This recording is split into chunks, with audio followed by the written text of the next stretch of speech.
Today's awesome question comes from Shady XV, who asks, how do I know if my workout is actually productive and making me bigger and stronger versus am I just working my tail off and spinning my wheels? Which is an awesome question to ask, because the unfortunate reality many of us are facing is most guys out there will work very hard over the next year or so and go nowhere.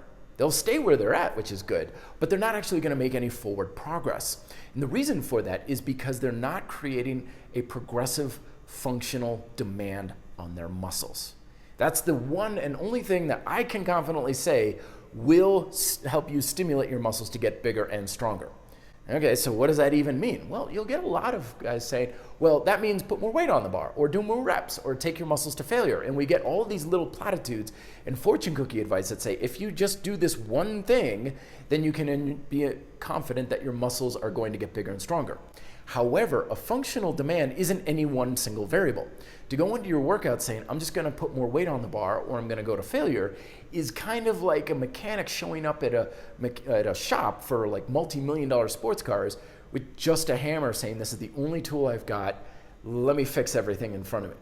It's like, no, man, you need a lot of tools. You need a lot of options, because when you have limited tools, you have limited options, limited ability to make actual functional progress.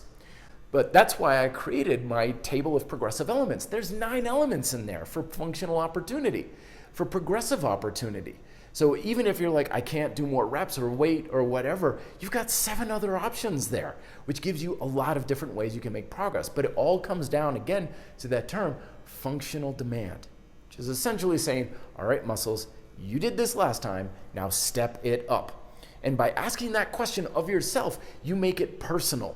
Because honestly, I have no idea what you need to get bigger and stronger. You may need to work on reps. You may need to increase resistance. You may need to work on your technique or mobility or stability or 100 other little stupid things, right? There's no way I can know that. Even if we all want to get bigger and stronger, we all need different things. Just as a car may be broken, but every car needs different types of repairs, right? So when you go into your workout saying, I need to improve my functional ability, you leave it a little bit more vague, which is good. I know we want clarity, but when you have a vague approach of like, how can I improve my push-ups? How can I step up my push-ups to get better at them? You'll find your answers. You'll notice, oh wow, my elbows are really like circling, or my shoulders are hunching, or my neck is going forward, or 100 other little things. But whatever you notice is the thing you need to work on. So then in your next workout, you go into it and you've written it down in your log of bring your elbows closer to your sides, or don't reach forward with your chin and stuff. So you're like, okay, now I've got my chest going all the way to the floor and I'm sure I'm using my maximum range of motion. That's better than last time. Boom, progressive functional demand. And you can take that to the bank that it's definitely going to create a progressive stimulus to help you get bigger and stronger. So thank you very much for watching Shady XV. I hope that answered that question for you. Love to hear further questions down below in the comments section as well for future videos. Talk to you then. Be fit, live free.